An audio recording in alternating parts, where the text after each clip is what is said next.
I was born and raised in Appalachia. I spent my first 22 years in Kentucky, then moved to Tennessee. I'd always loved the outdoors and was lucky enough to get a job with the Forest Service a few years after high school. My family back in Kentucky had a lot of issues, and being in another state without cell reception, it felt like an escape. I learned a lot about survival in my time with the Forest Service. I love the wide open spaces and the sense of peace being in nature, rather than spending my days stuck in a cubicle under fluorescent lights. And I like helping people. I've helped many lost hikers find their way back, and I've even helped with injured hikers and rescues. It was the perfect job for me. I live alone in a trailer with my Labrador Barkley. My nephew Riker flew in to visit a few weeks after his college graduation. He'd always wanted to hike the Appalachian Trail, and I supported this, but only if he is prepared. Too many young people, they watch a few survival shows and they think they're ready to handle nature. They are not. I was always really close to Riker, despite being estranged from the rest of the family. I never settled down or had kids, mostly because of work. So Riker was the closest relative I had, and I wanted to pass along the skills I had before I got too old. I met Riker at the airport, and he gave me a huge bear hug. We went back to my trailer, and I cooked him up some steak and potatoes. We talked about our plans for the week. I'd taken some vacation time to spend the entire week hiking together. We would set out on the trail tomorrow morning. I strongly suggested Riker get a good night's sleep. We would have our work cut out for us tomorrow. But before he retired to the guest room, I needed to give him a warning. Hey, make sure you close the curtains in there before you go to sleep, all right? I told him. Riker looked confused. Okay, but there's no one out here. We're literally in the middle of nowhere. It's not like anyone's going to look in the window, he said, laughing. We'll talk about it tomorrow, I assured him. Luckily, Riker was always very respectful about following my household rules, so he agreed. After spending some time getting our equipment ready for tomorrow, I headed to bed myself. I made sure to close my bedroom curtains before drifting off. You see, when I first moved out here, I used to like the moonlight streaming in through my window at night. Being in a secluded area, I didn't think it was a problem. Until this one night I woke up. I was still pretty tired, and I glanced out the window next to my bed. I noticed two red lights a few inches apart. I rubbed my eyes and looked again. They weren't lights. They were eyes, and they were unnaturally red. Now, I knew the wildlife in the area, and there was nothing that could explain what I saw. As I watched, the eyes began to slowly rise, as if whatever creature was attached to them stood up. I slowly backed out of the bedroom and I shut the door. I slept on the living room couch that night, and I have never slept with my curtains open again. On the morning of our trip, I woke up early, anxious and excited to get started. I gave up trying to sleep and started brewing coffee around 5 a.m. Although I tried to be as quiet as possible, Riker woke up around 5:30, so we decided to eat breakfast and get an early start. As I was making breakfast, Riker glanced over to see Barkley standing outside on the front porch, scratching on the sliding glass door. He got up to let him in. Just as he got to the door, I said, "Wait." Riker paused, looking confused. I motioned for Riker to follow me into the living room, and I pointed to Barkley, who was sleeping peacefully on his bed.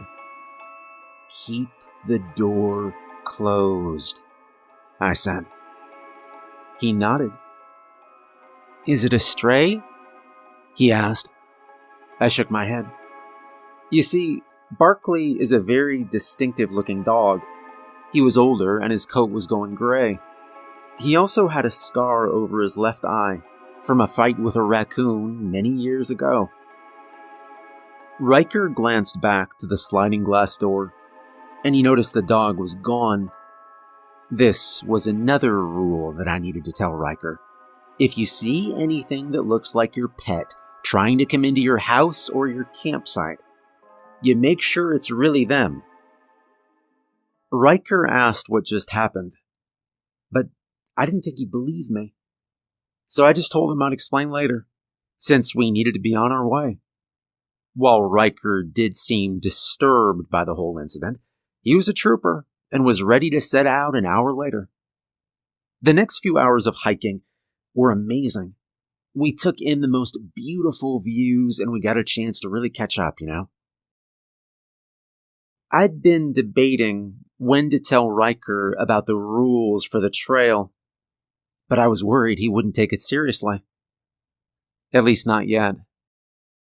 Before he arrived for his visit, I tried explaining that the Appalachian Mountains have a strange, supernatural activity. But he wasn't really interested. Now, I'll admit, I didn't believe most of it either, at first. It took seeing it with my own eyes for me to understand. But that's why I'm here with my nephew, to show him that things are out there, that we can't understand everything. But if we follow the rules, then we'll be okay. After another hour of hiking, Riker began to look uneasy, and he stopped every few steps to look around. Finally, I asked him what was wrong. "Don't you hear that?" he asked. I shook my head. We continued walking while staying quiet, and then I did hear it. The sound was similar to a tornado siren off in the distance, but it sounded distorted. I stopped Riker in his tracks. "We need to get as far away from that noise as possible," I said. Riker briefly tried to argue that we should get closer in case it's a weather alert siren. But I let him know it was deadly serious that we get away from the source. We started running in the opposite direction. Eventually, the sound started to fade, like it was getting farther away. But a few minutes later, we heard a loud blast from the siren almost right in front of us. "What the hell?" Riker said, putting his hands over his ears. We were running hard now, which was extremely unpleasant, carrying all our equipment. Suddenly, we were forced to stop dead in our tracks. The ground beneath us started to shake, and what looked like an old vine-covered telephone pole with speakers at the top began moving across the trail. That siren was deafening. Riker and I booked it. We didn't stop moving until we hadn't heard the siren for a good 20 minutes. We both tripped over roots several times and were pretty scratched up and out of breath by the end. Riker demanded an explanation. He wanted to know what the hell was going on out here. So I decided it was time to have the talk with him. He'd be much more open-minded now that he'd seen some things of his own. So I agreed to give him the rundown.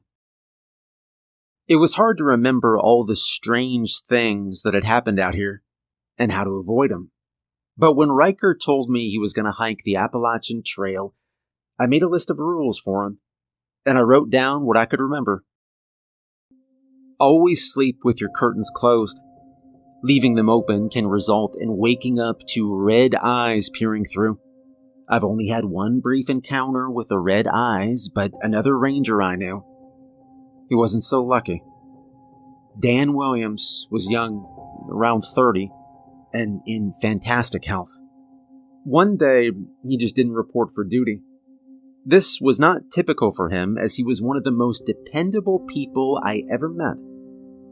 Being a close friend of Dan's, I drove to his house and I knocked on the door. After getting no answer, I saw that it was unlocked.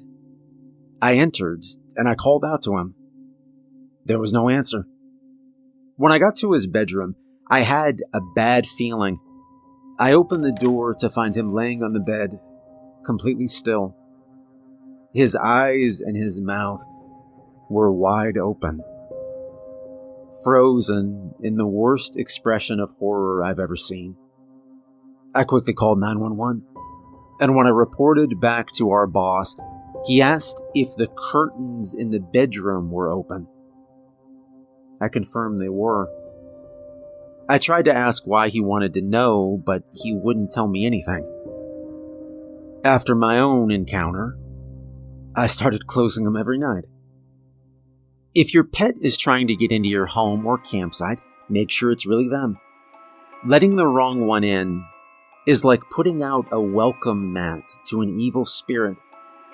If you hear a siren out in the woods that doesn't sound quite right, avoid getting close to it at all costs. The sound you're hearing, it's not a siren at all.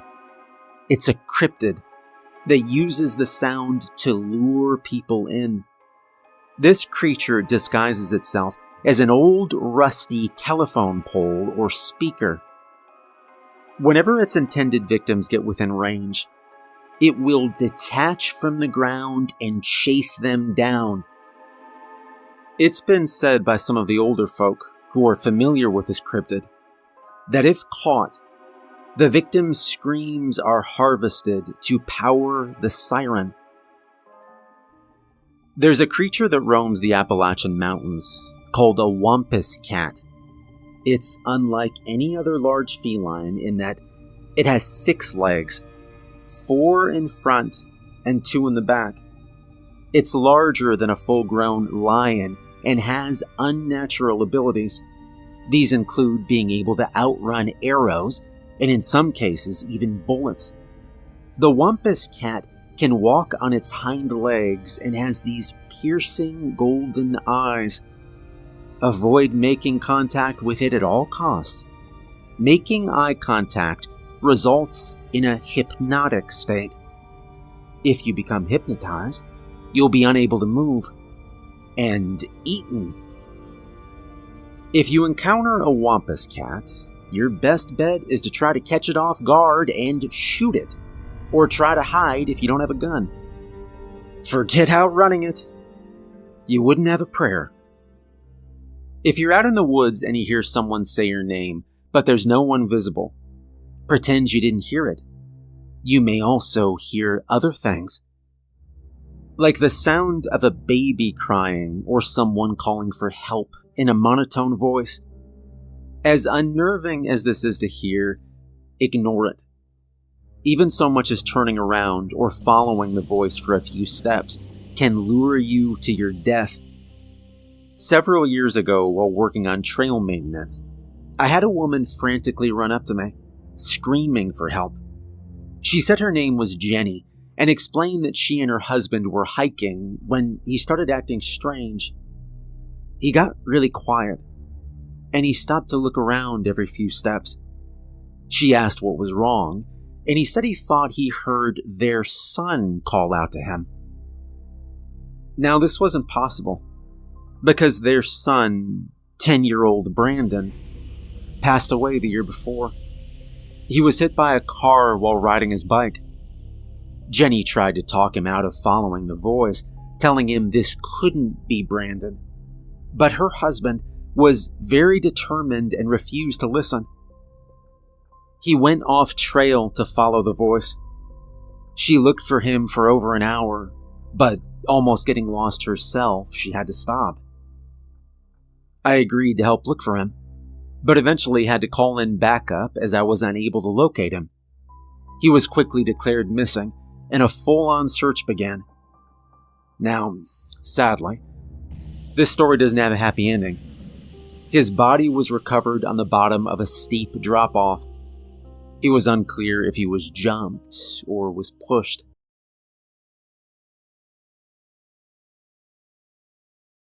Don't whistle outside at night. I made this mistake once when I was younger and camping with my dog. This was before Barkley. It was my old dog Rex, and I'd been warned by other forest workers not to whistle at night. But, naturally, I was in my early 20s, and I thought it was just some old wives' tale. I'd been hiking all day, and I started drinking by the campfire as it got dark. Rex was pretty good about staying nearby, so I let him wander off leash during the day. As it got dark, though, I became apprehensive about him getting lost or hurt, so I whistled for him to come back. He didn't respond to my whistle at first, which was very unusual for him. I couldn't handle something happening to Rex. He'd been my one constant companion in a pretty solitary life. "Rex," I said as I whistled again, louder this time. I noticed that it sounded like my whistle had an echo, which didn't make any sense. Rex finally ran back to me. He was acting different, though. He was clearly on edge, looking into the woods and growling. I shined my flashlight in the direction he was focused on, but I didn't see anything. I finished up the rest of what was in my flask and turned in for the night. I woke up around 2 a.m. with a distinct feeling I was being watched. I got out of my tent to look around. The light on my flashlight kept dimming, despite having a new battery. I smacked it trying to get it to work. The first thing I noticed is that Rex was nowhere to be found. I called out to him and whistled again. And just then my flashlight went out. I heard a distant crunching of branches, and I got my flashlight to work just enough to see the outline of something about 10 feet from my campsite. It appeared to be a rail-thin white figure that looked vaguely humanoid. Its stature was what really alarmed me. It was extremely tall. I'm talking about 7 feet tall, but walked hunched over. Its neck was also unnaturally long, and its head was looking forward. The creature was moving with a slow, distorted crawl. I stood in silence. "What the hell?" I said to myself. And this was a huge mistake. The figure's head turned at a sharp, unnatural angle, and it began to screech. I'd never heard a noise like this before. Think of a distorted human scream mixed with an injured animal. I dove back into my tent, grabbing my beer repellent and knife. Stupidly, I hadn't brought my gun on this trip.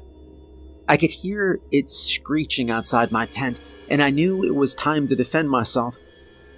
Just as I turned around, I heard a snarl and sharp bark. "Rex," I thought. The figure let out another screech, and it charged back into the woods.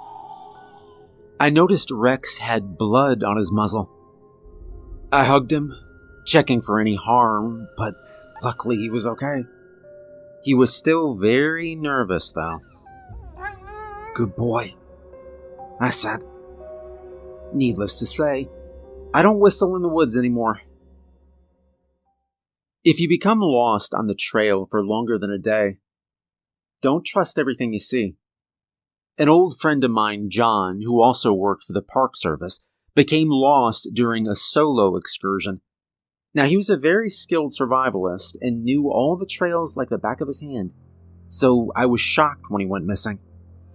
He was found about a week later, but he wasn't himself. He babbled on about finding a cottage with a woman living there who rescued him. He said she gave him tea and pastries, then allowed him to stay in her guest room. He reported feeling drowsy the whole week he was there, but he had these strange memories of the woman coming in and out of his room with food and tea. He said some of the tea had sliced mushrooms floating in it. When he was asked how he got out, he said he just woke up one day on the forest floor.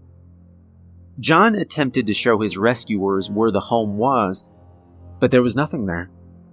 He became obsessed with searching for it, and the rescuers had to convince him to take some time off and get medically cleared. John's mental state never recovered. He lives in a long-term care facility now. At first, I assumed his experience was just a high-stress event that may have triggered underlying mental health issues. But other rangers have told me this wasn't a unique story. So like I said, if you're lost on the Appalachian Trail and you see a cottage in the woods, don't trust it. Stop and ask yourself if what you're seeing makes sense before going in to ask for help.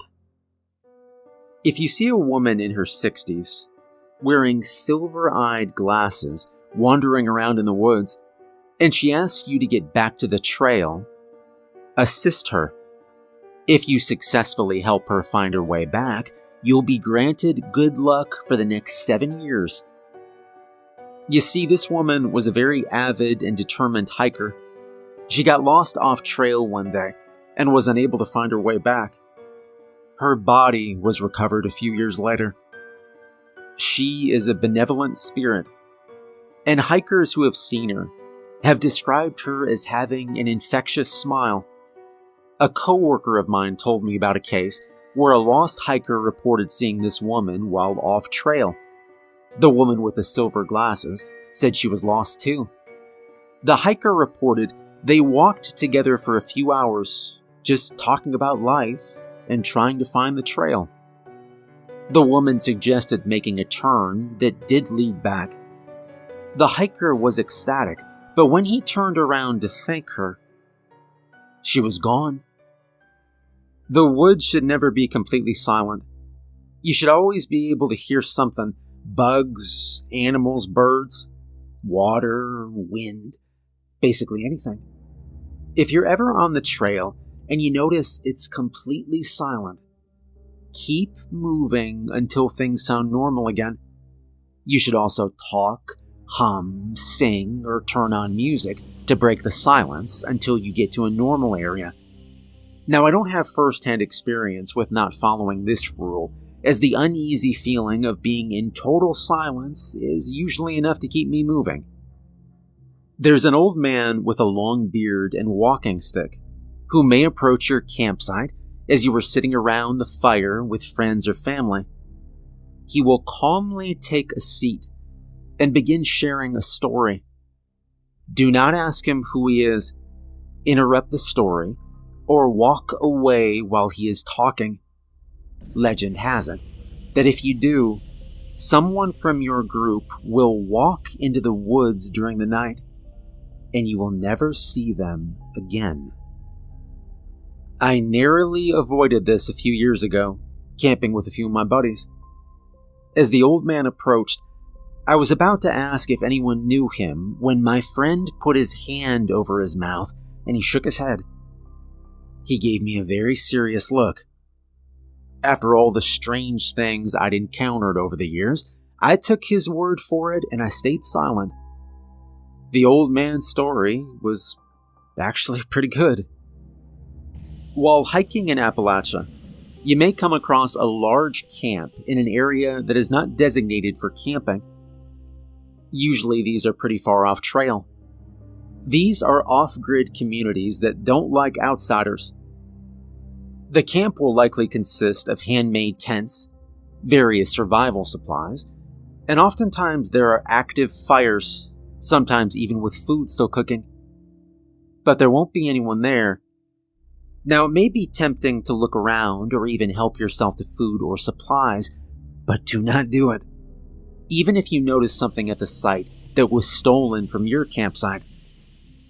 Although these camps appear empty, you are being watched in real time, and you will be attacked very quickly if you take anything.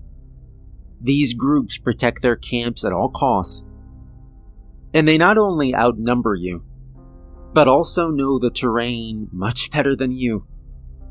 And that was the list I'd written out for Riker. We talked over everything as we set up for camp that night. Despite his arrogance before, at this point he was convinced to follow the rules.